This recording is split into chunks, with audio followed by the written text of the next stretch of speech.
Hello friends. तो हमने last है ना जो दो चैप्टर के एमसीक्यू कर लिए हैं, किस किस के कौन से एक्ट के एमसीक्यू हो गए। एक तो पोबा, हाँ, सेल्स ऑफ गुड्स एक्ट के हो गए हैं, जिसको सोगा बोल रहे थे हम, और इंडियन कॉन्ट्रैक्ट एक्ट के। तो आज हम एमसीक्यू की बात करेंगे employ provident fund and miscellaneous act 1952। देखिए बहुत छोटा सा एक्ट है, तो इसके बहुत ज़्यादा एमसीक्यू तो नहीं, लेकिन मैंने क्या 25 से 30 इसके एमसीक्यू बनाने की कोशिश की है, और जो भी इसमें से इम्पोर्टेंट हो। एक बात मैं और कहना चाह रहा हूँ आपसे कि हमेशा ध्यान रखिए कि जैसे ही आप एक्ट पढ़ते हैं, एक्ट पढ़ने के तुरंत बाद आप एमसीक्यू पे मत जाइए, क्योंकि अगर आप ऐसा करेंगे तो आपको एक्ट तो याद है, आपने अभी अभी एक्ट पढ़ा है तो आपको एक्ट तो याद रहेगा, तो आप एमसीक्यू भी आपसे क्या हो जाएंगे, तुरंत हो जाएंगे, कोई दिक्कत नहीं आएगी। लेकिन जब आप 2-3 एक्ट पढ़ लेते हैं या फिर 8-10 दिन निकल जाते हैं, तो फिर सब चीज़ें क्या होती है, मिक्स हो जाती है। तो इसलिए हमें क्या करना चाहिए कि एक्ट पढ़ने के 4 से 5 दिन के बाद, जब वो एक्ट थोड़ा थोड़ा हम भूलना शुरू हो गए, तब हम क्या मल्टीपल चॉइस क्वेश्चन करने चाहिए हमें, ताकि अगर हम कुछ भूल गए हैं तो उस क्वेश्चन पे जाएगा तो अपना कंसंट्रेशन आ जाएगा कि हाँ यार ये क्वेश्चन हम भूल गए थे, इससे रिलेटेड ये एक्ट है। दूसरा मैंने आपको बताया था कि हमेशा कंपैरिजन करके पढ़ना है, और इनको क्या बार बार पढ़ना है। कंपैरिजन करने से क्या होगा कि हमें पता चलेगा कि हाँ इस एक्ट में ये था, उस एक्ट में ये था, नहीं तो सब चीज़ें क्या मिक्सअप हो जाएगी। ये मैं शुरू से कह रहा हूँ, जो अपना PC20 का पेपर है उसके लिए, और खासकर एक्ट्स के लिए, तो ये बात आप ध्यान रखना। तो अब हम शुरू करेंगे effect act and miscellaneous act के एमसीक्यू। सबसे पहला क्वेश्चन देखिए, सबसे पहले तो ये देखिए कि इसमें एक अपेलेंट ट्राइब्यूनल दिया हुआ है।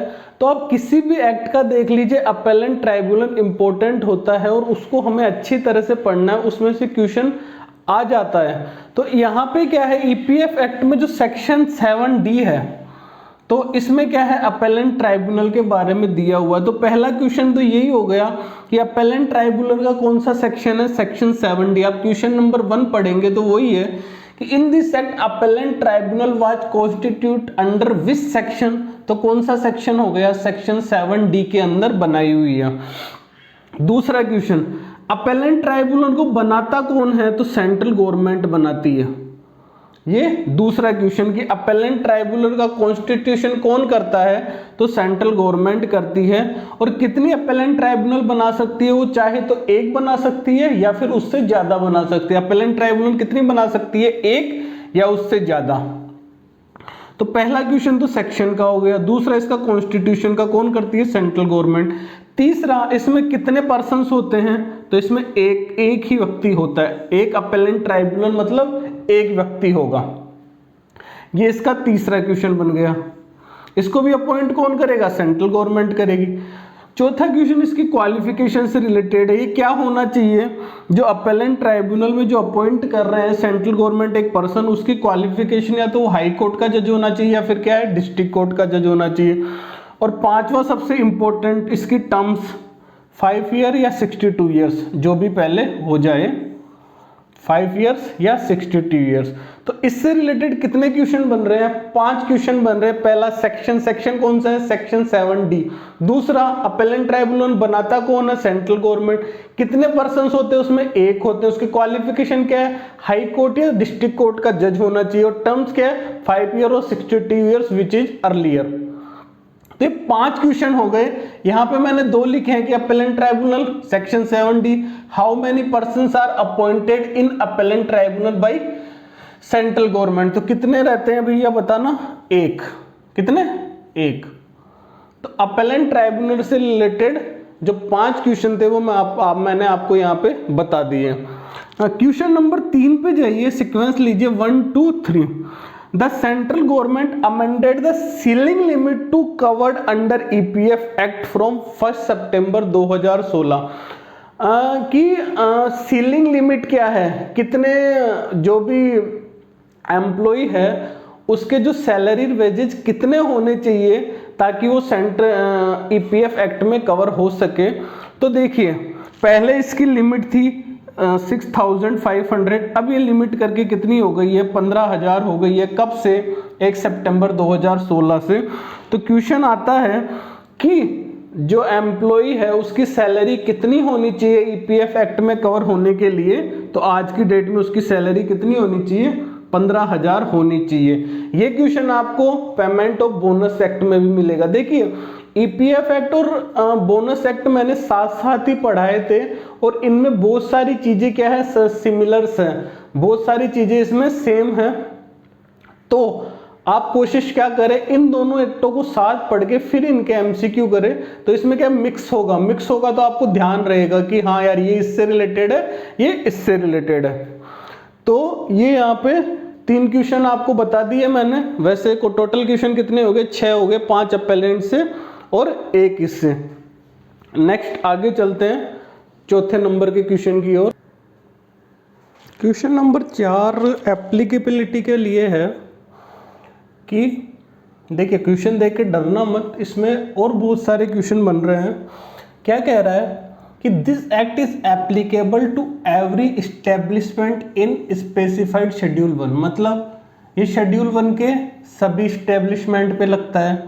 और कोई इस्टेब्लिशमेंट है उस पे भी लगता है जिसमें 20 या उससे ज्यादा पर्सन क्या कर रहे हो, काम कर रहे हो। तो उसकी एप्लीकेबिलिटी की बात हो गई कि ये एक्ट कहाँ कहाँ पे एप्लीकेबल, शेड्यूल 1 इस्टेब्लिशमेंट और कोई इस्टेब्लिशमेंट जहां 20 और उससे ज्यादा काम कर रहे हो। अब क्या कह रहा है क्वेश्चन कि but central government may apply the provision of this act to any establishment where less than 20% employed. General condition क्या है कि 20% अगर 20% या फिर उससे ज्यादा अगर किसी इस्टेब्लिशमेंट में काम कर रहे हो तो ये एक्ट एप्लीकेबल है। लेकिन अगर उससे कम है, अगर उसमें एम्प्लॉय कितने हैं, 20 से कम है, तो भी सेंट्रल गवर्नमेंट इस एक्ट को लागू कर सकती है। इसके लिए सेंट्रल गवर्नमेंट क्या है, नोटिस देगी, किस में, ऑफिशियल गजट में, वो कितने महीने से कम का नहीं होना चाहिए। For this purpose central government may give notice not less than how many months, तो ये है 2 मंथ्स। ध्यान रखना इंपॉर्टेंट है, ये आया हुआ भी है। Same to same condition bonus act में भी है।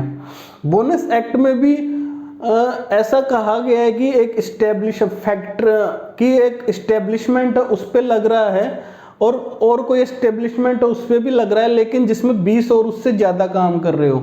लेकिन अगर 20 से कम वाले में उसमें कंडीशन दूसरी है, पर वहाँ पे भी यह है कि अगर वो नोटिस देगा ना, सेंट्रल गवर्नमेंट अप्लाई कर सकता है और नोटिस देगा तो कितने महीने का देगा, 2 महीने का। ध्यान रखना सेंट्रल गवर्नमेंट 2 महीने से कम का नोटिस नहीं देगा। यह है क्वेश्चन नंबर 4। बोनस एक्ट में भी कितना, 2 महीने से कम का नोटिस नहीं देगा। जिस पे payment of bonus act applicable नहीं है लेकिन उसको करना है तो कितने महीने का नोटिस देगा, यहां पे और वहां पे दोनों जगह 2 महीने का नोटिस देगा। क्वेश्चन नंबर 5 देखिए, the act shall not apply to any establishment registered under cooperative society act,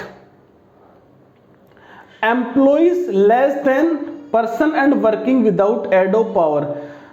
ये ऐसे कह रहा है कि कोई एस्टेब्लिशमेंट है वो कोऑपरेटिव सोसाइटी के अंडर क्या है, रजिस्टर्ड है, तो उसमें कितने पर्सन से कम हो कि ये एक्ट एप्लीकेबल नहीं होगा। साथ के साथ उसमें एक एडिशनल कंडीशन क्या है कि वो बिना पावर के काम कर रहे हो, मतलब वहां पे लाइटिंग नहीं है, इलेक्ट्रिसिटी नहीं है।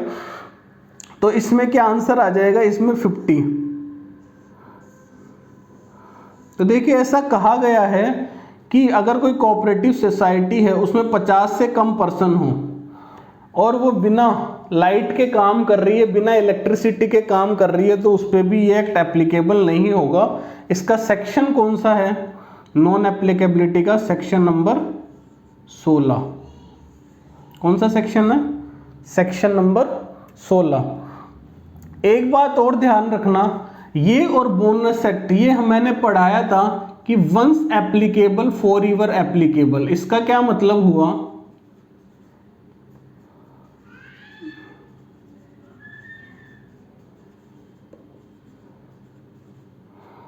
ये वही है जैसे कहते हैं ना फॉर एवर फ्रेंड्स, उस टाइप का है ये कि अगर किसी एस्टेब्लिशमेंट में 20 से ज़्यादा पर्सन काम कर रहे थे, पहले इसमें मान लीजिए किसी एस्टेब्लिशमेंट में 25 पर्सन काम कर रहे थे तो एक्ट एप्लीकेबल था। अब उसमें कितने हो गए, अब उसमें 15 हो गए, 10 उसके छोड़ के चले गए तो भी एक्ट एप्लीकेबल होगा, क्योंकि एक बार लग रहा था जब 25 थी तब एप्लीकेबल था, तो फिर हमेशा होगा, चाहे इसमें 10 हो, चाहे इसमें 5 हो, चाहे इसमें 1 हो, कोई फर्क नहीं पड़ता है। एक बार एप्लीकेबल हो गया तो हमेशा एप्लीकेबल रहेगा, same to same bonus act में भी। आया समझ में? ये एप्लीकेबिलिटी से रिलेटेड है, ये नॉन एप्लीकेबिलिटी से रिलेटेड है। आगे बढ़े, क्वेश्चन नंबर 6 की ओर चलते हैं। क्वेश्चन नंबर 6 क्या कह रहा है, देखिए ये क्वेश्चन 6, 7, 8 ये तीनों सेंट्रल बोर्ड से रिलेटेड है, उसका कंक्लूजन भी पढ़ लेंगे। चेयरपर्सन और member of the central board, जो ईपीएफ एक्ट में सेंट्रल बोर्ड होता है, the chairperson and member of the central board constituted under EPF act are appointed by. तो चेयरपर्सन और मेंबर है, उनको अपॉइंट कौन करेगा? सेंट्रल गवर्नमेंट करेगी, स्टेट गवर्नमेंट, सुप्रीम कोर्ट या एनीवन, इनमें से कोई भी कर सकता है। तो हमेशा ध्यान रखना, इससे रिलेटेड कोई भी काम होगा तो कौन करेगा? सेंट्रल गवर्नमेंट करेगा। सेंट्रल गवर्नमेंट ही क्या करेगा? अपॉइंट करेगा सेंट्रल बोर्ड को। क्वेश्चन नंबर 7 देखिए, इसी how many members are appointed by the central government in central board representative employees in the establishment. Central board में 43 मेंबर्स होते हैं, उनमें से सेंट्रल गवर्नमेंट जो एम्प्लॉयज को रिप्रेजेंट करे, किसको रिप्रेजेंट करे? एम्प्लॉय को रिप्रेजेंट करे, उससे रिलेटेड कितने मेंबर अपॉइंट करता है सेंट्रल गवर्नमेंट? तो कितने करता है? 10 मेंबर अपॉइंट करता है। टोटल उसमें कितने होते हैं? 43। उसमें से 10 जो एम्प्लॉय से रिलेटेड है वो सेंट्रल गवर्नमेंट करता है। क्वेश्चन नंबर 8, सेंट्रल बोर्ड के accounts of the central board is audited annually by. Accounts कौन ऑडिट करेगा? Central provident fund commissioner, state provident fund commissioner तो कुछ होता ही नहीं है। Any auditor appointed by central government या सीएजी, तो इसकी ऑडिट कौन करता है? सीएजी इसकी एनुअली ऑडिट करता है। अभी हम इसका ब्रीफ देख लेते हैं सेंट्रल बोर्ड का आगे वाली स्लाइड में। तो इसमें 3 क्वेश्चन हो गए और इससे रिलेटेड क्वेश्चन और डिस्कस करते हैं, सेंट्रल बोर्ड में कितने क्वेश्चन बन रहे हैं। सेंट्रल बोर्ड का सेक्शन याद रख लेना, सेक्शन 5 है और एग्जीक्यूटिव कमिटी सेक्शन 5AA, ठीक है। इसमें 43 मेंबर्स होते हैं। अभी हमने देखा था कि वो पूछ रहा था कि एम्प्लॉयज में सेंट्रल गवर्नमेंट कितने नॉमिनेट करता है या अपॉइंट करता है, तो ये रहा 10। ये तो एम्प्लॉयर का, एम्प्लॉयज में कितने? 10। कितने अपॉइंट करता है? 10। एम्प्लॉयर में भी कितने करता है? 10। इसमें देखिए केवल स्टेट गवर्नमेंट ही 15 पर्सन अपॉइंट करती है। क्वेश्चन कुछ भी आ सकता है, टोटल मेंबर्स पूछ सकता है, सेक्शन पूछ सकता है। पहला तो सेक्शन का क्वेश्चन हो गया, दूसरा टोटल मेंबर्स का, तीसरा इसमें देखिए टोटल मेंबर्स गिन लीजिए 1 2 3, 5 और 3 8, 15 और 8 23, 23 और 10 33 और 10 43, तो टोटल 43 मेंबर्स। एम्प्लॉयज के 43 में से 15 माइनस कर दीजिए, कितना आएगा? 28 मेंबर्स कौन अपॉइंट करता है? Central government. केवल 15 मेंबर्स कौन अपॉइंट करता है? State government. केवल 15 मेंबर्स। तो क्वेश्चन हमने जो लिखा था वो एम्प्लॉय से रिलेटेड था, एम्प्लॉयर से रिलेटेड आ जाए तो भी कितने होंगे? 10 होंगे। और अगर पूछे कि सेंट्रल गवर्नमेंट कितने अपॉइंट करता है टोटल, तो 28। केवल पूछे कि सेंट्रल गवर्नमेंट कितने पर्सन को अपॉइंट करता है, तो कितने? 5। आया समझ में? इसी तरह एग्जीक्यूटिव कमेटी सेक्शन 5A, इसका काम क्या है? सेंट्रल बोर्ड को असिस्ट करना। इसमें कितने मेंबर होंगे? एक चेयरमैन होगा, एक सेंट्रल प्रोविडेंट फंड कमिश्नर होगा। यहाँ पे चेयरमैन था या वाइस चेयरमैन था, वो यहाँ नहीं है, सेंट्रल प्रोविडेंट है। यहाँ पे सेंट्रल गवर्नमेंट कितने? 2, स्टेट गवर्नमेंट कितने? 3, और एम्प्लॉयर और एम्प्लॉय के भी कितने? 3। तो यहाँ पे कितने? 10 और 10, और यहाँ पे कितने हैं? 3। इसमें टोटल कितने हो गए? 1 2 4 4 3 7 7 और 3 10 और 13। तो कितने मेंबर्स हो गए? इसमें 13 मेंबर्स हो गए। आगे बढ़ते हैं हम क्वेश्चन नंबर 9 की ओर। क्वेश्चन नंबर 9 क्या कह रहा है समझिएगा। ये कह रहा है कि if an establishment consist different departments और ब्रांचेज और अंडरटेकिंग, एक एस्टेब्लिशमेंट है उसकी डिपार्टमेंट्स हो सकते हैं, ब्रांचेज हो सकती हैं, अंडरटेकिंग वो क्या है अलग अलग हैं, सिचुएटेड इन सेम प्लेस, या तो जहां पे वो एस्टेब्लिशमेंट है वहीं पे सिचुएटेड है उसके आसपास के एरिया में, उसी सिटी में, या फिर वो कह रहा है कि हो सकता है कि वो डिफरेंट प्लेसेज में भी हो। तो जो ऑल सच डिपार्टमेंट्स, जो ये डिपार्टमेंट्स है, ब्रांचेज, अंडरटेकिंग है, वो कैसे ट्रीट किया जाएगा, क्या उसको सेम इसी एस्टेब्लिशमेंट का पार्ट माना जाएगा या उनको डिफरेंट एस्टेब्लिशमेंट का पार्ट माना जाएगा। तो देखिए इसका आंसर है क्या है, सेम एस्टेब्लिशमेंट। ये सेक्शन 2A है। पोबा में है पेमेंट ऑफ बोनस एक्ट में, ये सेक्शन 3 है, इसमें सेम टू सेम बात कही गई है।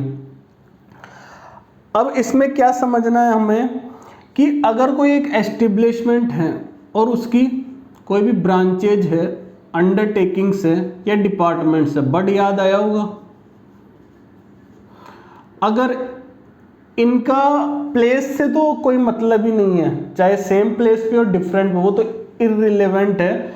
अगर इनके कॉमन प्रॉफिट एंड लॉस बन रहे हैं और बैलेंस शीट बन रही है, किसके, इन तीनों के है ना जो इस्टेब्लिशमेंट से, मतलब यहाँ इनके अकाउंट्स कहाँ बन रहे हैं, इस इस्टेब्लिशमेंट में बन रहे हैं, या फिर ऐसे कह सकते हैं कि इन सबके अकाउंट्स क्या एक ही बन रहे हैं, तो ये सेम इस्टेब्लिशमेंट इसका पार्ट हो जाएंगे। पर अगर इसमें से जिसका भी अगर डिफरेंट अगर वो बन रहा है प्रॉफिट एंड लॉस अकाउंट या बैलेंस शीट, तो उसको हम क्या कहेंगे, उसको हम डिफरेंट एस्टेब्लिशमेंट या अपन कह सकते हैं उसको सेपरेट, उसको अलग से एस्टेब्लिशमेंट मानेंगे। तो कंडीशन क्या है, प्लेस से तो कोई मतलब ही नहीं है, हमें क्या मतलब है कि प्रॉफिट लॉस और बैलेंस शीट कैसा बन रहा है। अगर इसी एस्टेब्लिशमेंट के सबका कॉमन बन रहा है तो फिर क्या है वो इसी का पार्ट है, और अगर सेपरेट बन रहा है तो फिर उस जो जिस ब्रांच का separate profit loss balance sheet बन रहा है उसको सेपरेट क्या मानेंगे, एस्टेब्लिशमेंट मानेंगे। सेक्शन कौन सा है, 2A। पोबा में सेम टू सेम क्वेश्चन है, सेक्शन क्या रहेगा, 3 रहेगा। तो क्वेश्चन कितने, 9 हो गए। 10वें क्वेश्चन की ओर चलते हैं। क्वेश्चन नंबर 10 देखिए क्या कह रहा है कि when establish has common provident fund with another establishment, दो एस्टेब्लिशमेंट है ए और बी, इन दोनों का के जो प्रोविडेंट फंड है वो क्या है, कॉमन है। और ये कब की बात की जा रही है, ये बात की जा रही है ये जो एक्ट एप्लीकेबल हुआ उसके पहले की, ये एक्ट एप्लीकेबल हुआ 1952 में, उसके पहले की बात की जा रही है। Which government can apply the provision of this act to another establishment? ये सेक्शन 3 है।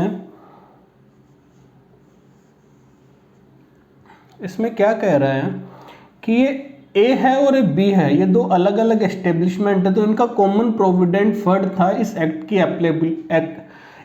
के एप्लीकेबल होने से पहले। कब, 1952 के पहले। अब ये एक्ट एप्लीकेबल हो गया, लेकिन ए तो वो सब कंडीशन फुलफिल करता है जो कि ईपीएफ एक्ट अप्लाई करने के लिए, एप्लीकेबल के लिए जरूरी है, तो इस पे तो एक्ट एप्लीकेबल हो गया।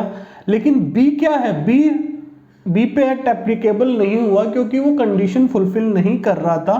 तो सेंट्रल गवर्नमेंट चाहे तो ये जो बी है इस पे भी क्या है, ये अप्लाई कर सकती है, क्या, ईपीएफ एक्ट। तो यहाँ पे वही पूछ रहा है कौन गवर्नमेंट कर सकती है, कौन सी गवर्नमेंट, सेंट्रल गवर्नमेंट। देखिए यहाँ पे एप्लीकेशन का काम सेंट्रल गवर्नमेंट ही करेगी, बोनस एक्ट में भी एप्लीकेशन का काम कौन करेगी, सेंट्रल गवर्नमेंट ही करेगी। तो अगर क्वेश्चन आता है ना, तो अगर आपको ध्यान में भी नहीं है तो सेंट्रल गवर्नमेंट ही लगाना, 99% क्वेश्चन सही होने के चांसेस रहेंगे।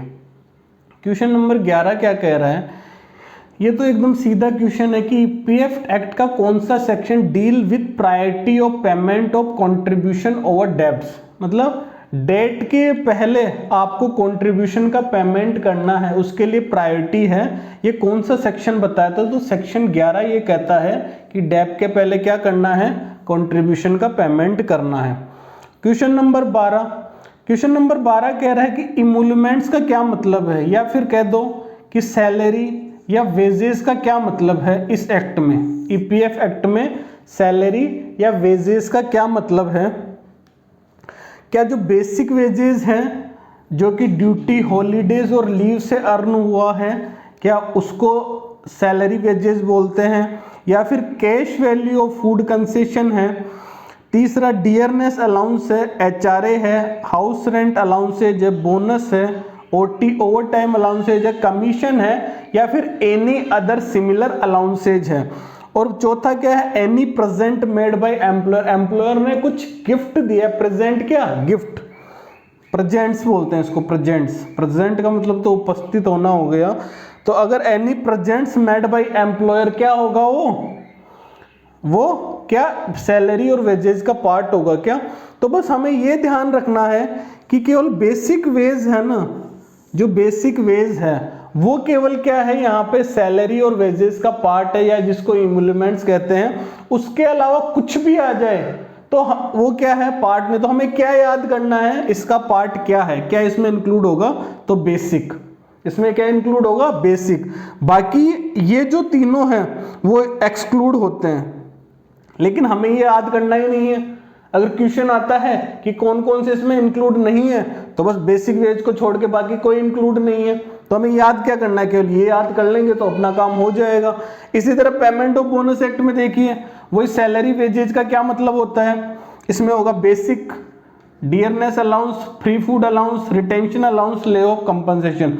ये पांचों चीजें मिलके क्या बनता है, सैलरी वेजेज बनता है। तो यहाँ पे भी क्या करना है, ये याद कर लेना है, ये पांचों क्या इंक्लूड है, इसके अलावा कुछ भी आएगा वो क्या हो जाएगा, एक्सक्लूड हो जाएगा। आया समझ में। तो हमें क्या करना है, हमें जो एक्सक्लूड है उनको याद ही नहीं करना, हम जो इंक्लूड है उनको याद कर लेंगे तो अपना क्वेश्चन हो जाएगा। तो ईपीएफ में तो केवल बेसिक और पेमेंट ऑफ बोनस में ये पांच चीजें इंक्लूड होती है, किसमें, सैलरी और वेजेज में। ये अपन क्वेश्चन नंबर कहाँ हो गया अपना, क्वेश्चन नंबर 12 तक हो गया। आगे बढ़ते हैं हम क्वेश्चन नंबर 13 की ओर। देखिए अब क्वेश्चन नंबर 13 है या 12 है, ठीक है, जो भी आप सीक्वेंस ले लीजिएगा। अब ये इसमें तीन तरह की स्कीम है, employ provident fund and miscellaneous act. तो provident fund scheme, miscellaneous act में क्या, पेंशन फंड स्कीम और डिपॉजिट लिंक इंश्योरेंस स्कीम। तो ये तीन तरह की स्कीम्स है। ध्यान रखना इसमें क्या है, जो लास्ट अपना एग्जामिनेशन 1 हुआ था 2021 का, उसमें 5-6 क्वेश्चन आ गए थे, और जिसमें से 4 क्वेश्चन तो कहाँ से थे, केवल इसमें से थे। ठीक है, तो ध्यान से पढ़ लेना इसको, छोटे छोटे क्वेश्चन बन रहे, एक बार पढ़ोगे याद भी हो जाएगा। पहला क्वेश्चन क्या है, वो फ्रेम्ड और EPF scheme, pension fund scheme और डिपॉजिट लिंक इंश्योरेंस स्कीम, इनको बनाता कौन है, वही option central government, state government. तो देखिए सब काम यहाँ पे कौन कर रहा है, सेंट्रल गवर्नमेंट ही कर रहा है, तो इनको बनाएगा भी कौन, सेंट्रल गवर्नमेंट ही बनाएगा। फिर यहाँ पे देखो ईपीएफ को प्रोविडेंट फंड बोलेंगे अपन, पेंशन फंड को पेंशन फंड ही बोलेंगे, डिपॉजिट लिंक को इंश्योरेंस स्कीम फंड बोलेंगे, इंश्योरेंस स्कीम। ये स्कीम्स कौन बनाएगा, सेंट्रल गवर्नमेंट। फिर स्कीम बनने के बाद इनके लिए फंड बनाया गया, उनको क्या कहा गया, प्रोविडेंट फंड, पेंशन फंड और डिपॉजिट लिंक इंश्योरेंस फंड। वो ये जो तीनों फंड है, इनको जो एडमिनिस्ट्रेशन मतलब इनका कंट्रोल कौन करेगा, हाँ, इनका जो अकाउंट्स ये सब कौन बनाएगा, तो ये सब कौन बनाता है, इसके लिए इन्होंने बनाया था सेंट्रल बोर्ड। हमने पढ़ा ना अभी सेक्शन 5A में, जिसमें 43 मेंबर्स थे, इसको सीबीओडीटी बोलते हैं, सेंट्रल बोर्ड ऑफ ट्रस्टी भी बोलते हैं इसको। तो ये सब क्या करता है, इसको एडमिनिस्ट्रेटिव कंट्रोल किसका है, इसका सेंट्रल बोर्ड ऑफ ट्रस्टी। और सेंट्रल बोर्ड ऑफ ट्रस्टी को भी कौन अपॉइंट कर रहा था, central government. Contribution rate, employer की और एम्प्लॉयर की कंट्रीब्यूशन। एम्प्लॉयर तो आप समझ रहे हो ना, जिसके लिए हम जॉब कर रहे हैं, जिसके लिए हम जॉब कर रहे हैं, जो भी आपका ऑफिस है वो आपका एम्प्लॉयर है और हम उसके क्या एम्प्लॉई हैं। तो तीनों में ये पूछ रहा है कि कंट्रीब्यूशन रेट क्या है। तो देखिए प्रोविडेंट फंड में तो है 10% भी है और 12% भी। अब कौन सी सही है, अभी फिलहाल दोनों ही सही हैं, कहीं पे 10% और कहीं पे 12%। पेंशन में कितना है, पेंशन में है 8.13%, जिसको अपन 8.33% भी कह सकते हैं, और इंश्योरेंस में कितना है 1%। ये तीनों क्या है, ये तीनों कंट्रीब्यूशन किसका है, एम्प्लॉयर का है। अब इंपॉर्टेंट बात ये आ जाती है कि किसका है, किस चीज का, क्या सिर्फ बेसिक का है, ठीक है, या फिर और भी कुछ है। तो इसमें तीन चीजें होती है, बेसिक, डियरनेस अलाउंस और रिटेंशन अलाउंस। इन तीनों का 10 या 12%, इन तीनों का 10 से 12% तो कौन, एम्प्लॉयर कंट्रीब्यूट करता है प्रोविडेंट फंड में, 8.33% करता है पेंशन फंड में, और इनका 1% किस में करता है, इंश्योरेंस फंड में। इंपॉर्टेंट यही है कि परसेंटेज तो ठीक है, लेकिन किसका, बेसिक, डीए और आरए का, बेसिक, डीए और आरए का।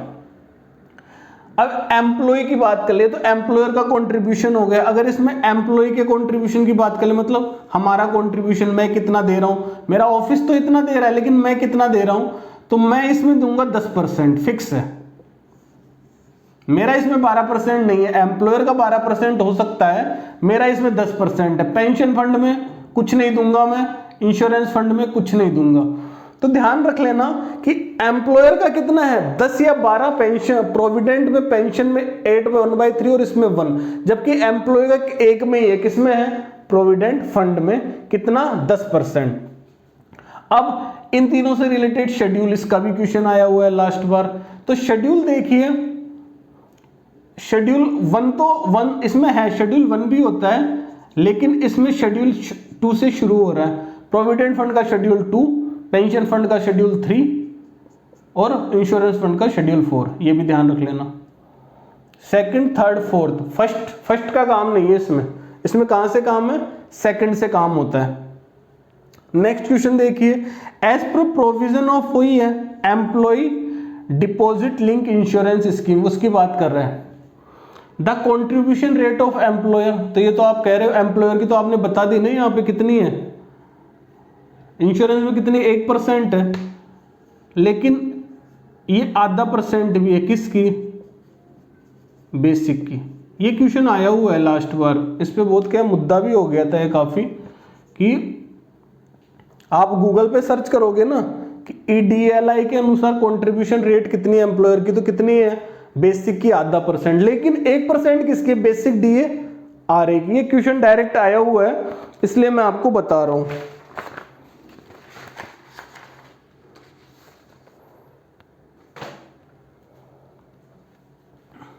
नेक्स्ट क्वेश्चन, सेक्शन देख लो।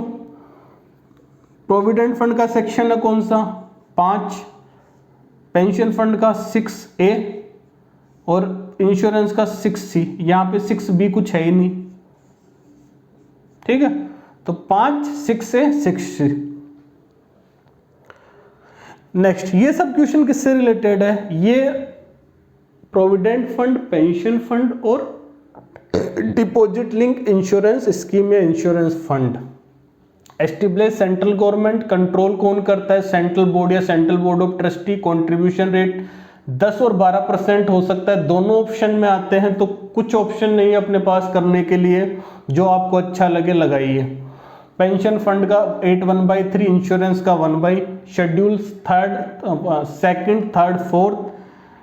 अगर बेसिक का पूछ रहा है इंश्योरेंस में तो आधा %, सेक्शन 5, 6A, 6C।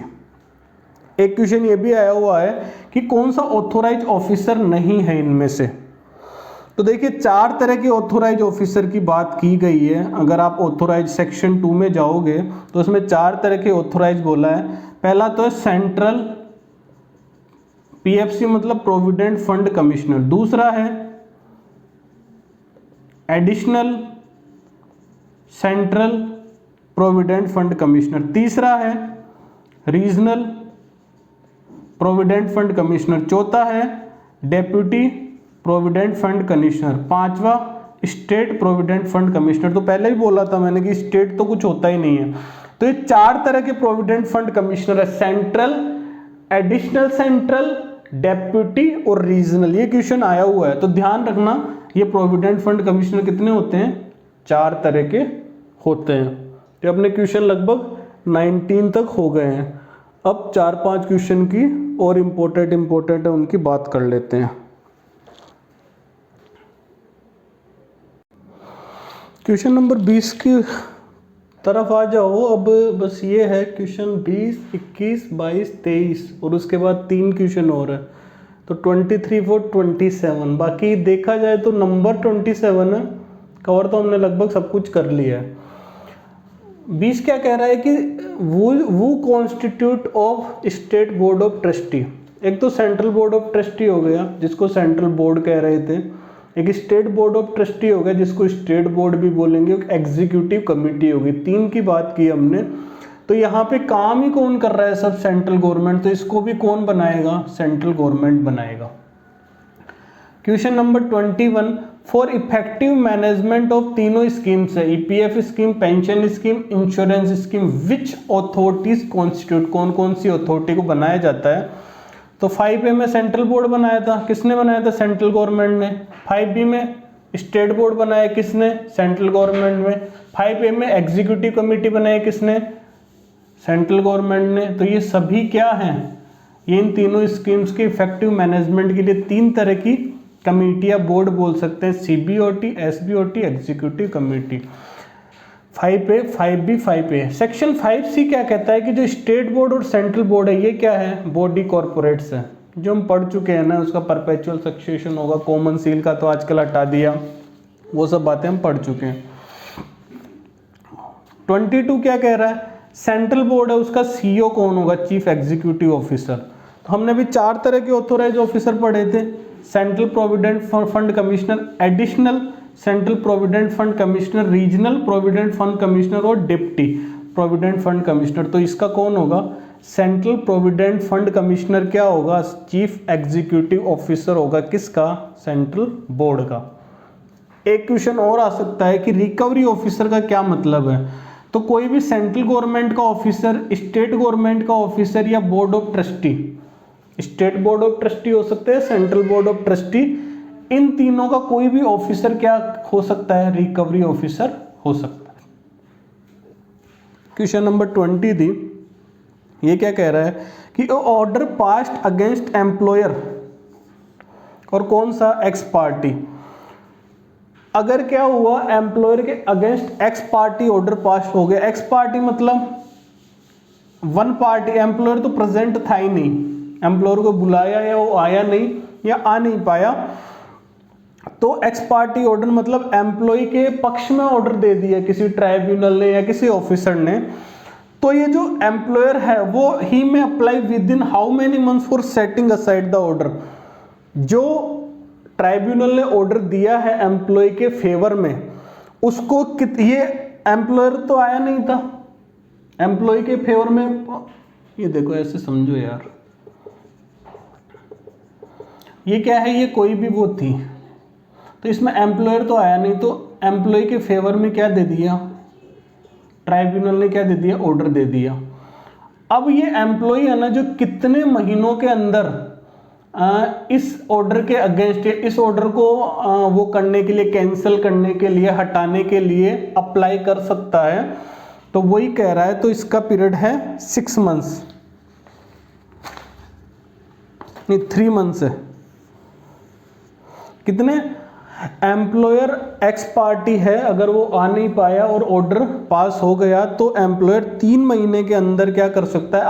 अप्लाई कर सकता है जो उसके फेवर में ऑर्डर दिया है उसको सेट असाइड करने के लिए। 3 मंथ्स, ठीक है। 2 मंथ्स किस में था? 2 मंथ्स ताकि नॉट लेस देन 2 मंथ्स का ऑर्डर देगा अगर प्रोविजन इस एक्ट के एप्लीकेबल करने हैं। क्वेश्चन कितने हो गए? 23 हो गए। 3 क्वेश्चन और है इंपॉर्टेंट, वो भी देख लेते हैं। चलिए लास्ट 3 क्वेश्चन की ओर आ जाते हैं अपने। क्वेश्चन नंबर 24 क्या कह रहा है कि सेक्शन 7O कहता है कि employer shall make appeal before appellate tribunal after deposit how many percentage of the amount due from him as determined by the officers referred under section 7A। Section 7A में एक officer दिया हुआ है, तो उस ऑफिसर का काम क्या है? उसने क्या किया? उसने एम्प्लॉयर के अगेंस्ट क्या कर दिया है, ऑर्डर पास कर दिया है, एम्प्लॉयर के अगेंस्ट ऑर्डर पास कर दिया है, तो अब एम्प्लॉयर क्या चाहता है कि उसके आगे अपील करना चाहता है। कहाँ अपील करेगा, अपेलेंट ट्राइब्यूनल में।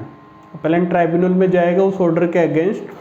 तो जब वो अपेलेंट ट्राइब्यूनल में जाएगा तो वो कितना परसेंटेज अमाउंट उसको अपेलेंट ट्राइब्यूनल में जमा करवाना पड़ेगा, वो किसका परसेंटेज, जितनी पेनल्टी इंपोज की है किसने, सेक्शन 7A के ऑफिसर ने। देखिए मान लीजिए इसने 10 लाख पेनल्टी लगाई है ना, तो अगर ये एम्प्लॉयर जाना चाहता है अपेलेंट ट्राइब्यूनल में तो इसका कितना परसेंटेज, इसका 75% इसको अपेलेंट ट्राइब्यूनल में जमा करवाना पड़ेगा, मतलब 7.5 लाख। इंपॉर्टेंट है, ध्यान रखना। 7.5 लाख रुपए इसको क्या करने पड़ेंगे, अपेलेंट ट्राइब्यूनल में जमा करवाने पड़ेंगे अपील करने के लिए। हालांकि होता ऐसा भी है कि अपेलेंट ट्राइब्यूनल कभी कभी इस अमाउंट को कम भी कर सकता है या फिर इसको हटा भी सकता है कि जरूरत नहीं है। वो किस पे डिपेंड है, अपेलेंट ट्राइब्यूनल पे डिपेंड है। क्वेश्चन नंबर 25 क्या कह रहा है कि वो issue certificate specifying the amount of arrears to the recovery officer. Recovery officer को कितना अमाउंट, जो भी कितना अमाउंट है उसकी रिकवरी करनी है, ये इसके लिए सर्टिफिकेट इशू करता है। कौन इशू करता है, वो shall proceed to recover the amount from the establishment और एम्प्लॉयर। उसने रिकवरी ऑफिसर को एक सर्टिफिकेट इशू किया। रिकवरी ऑफिसर क्या करेगा, प्रोसीड करेगा उस अमाउंट को रिकवर करने के लिए। कहाँ से, उस एस्टेब्लिशमेंट से, एम्प्लॉयर से। किस तरह से रिकवर करेगा, या तो अटैच्ड कर देगा उसकी प्रॉपर्टी को, या उसकी जो भी चीज़ें सब अटैच कर लेगा, सेल कर सकता है प्रॉपर्टी को, उसको अरेस्ट कर सकता है, या फिर डिटेन कर सकता है एम्प्लॉयर को, एक रिसीवर अपॉइंट कर देगा उसके लिए वो। तो यहाँ पे मुद्दा यही है कि सर्टिफिकेट कौन इशू करता है, रिकवरी अमाउंट, कितना अमाउंट रिकवर करना है, इसके लिए सर्टिफिकेट इशू कौन करता है, तो कौन करता है, ऑथोराइज ऑफिसर करता है। ऑथोराइज ऑफिसर कौन कौन है, central provident, additional central provident, regional और डेप्यूटी, 4 होते हैं। ये हो गया क्वेश्चन नंबर 25। क्वेश्चन नंबर 26 क्या कह रहा है कि सेक्शन 10 है एक्ट का, वो क्या कहता है, प्रोटेक्शन अगेंस्ट अटैचमेंट। अटैचमेंट के अगेंस्ट प्रोटेक्शन, जैसे ये वाला केस आ गया, तो यहाँ पे रिकवरी ऑफिसर क्या कर रहा है, अटैच कर रहा है एम्प्लॉयर की जो भी प्रॉपर्टी है उसको। तो कौन सी चीजें वो अटैच नहीं कर सकता है, कैन नॉट बी अटैच, कौन सी चीजें वो अटैच नहीं कर सकता है। तो देखिए प्रोविडेंट फंड का जो पैसा है, पेंशन फंड का जो पैसा और इंश्योरेंस फंड का पैसा है, इन सभी का पैसा ये क्या है, अटैच नहीं कर पाएगा। तो ये तीनों तरह के जो फंड में पैसा पड़ा है वो क्या है, ये रिकवरी ऑफिसर अटैच नहीं कर सकता है। तो ये अपने क्वेश्चन खत्म हो गए किसके, EPF and miscellaneous provident fund act के। अब आगे हम बोनस एक्ट के, इससे नेक्स्ट वाले वीडियो में बोनस एक्ट के मल्टीपल चॉइस के क्वेश्चन की बात करेंगे। यहाँ मैंने कोशिश की है कि जो एक्ट में छूट गया हो या फिर एक्ट से इम्पोर्टेंट है उन सबको यहाँ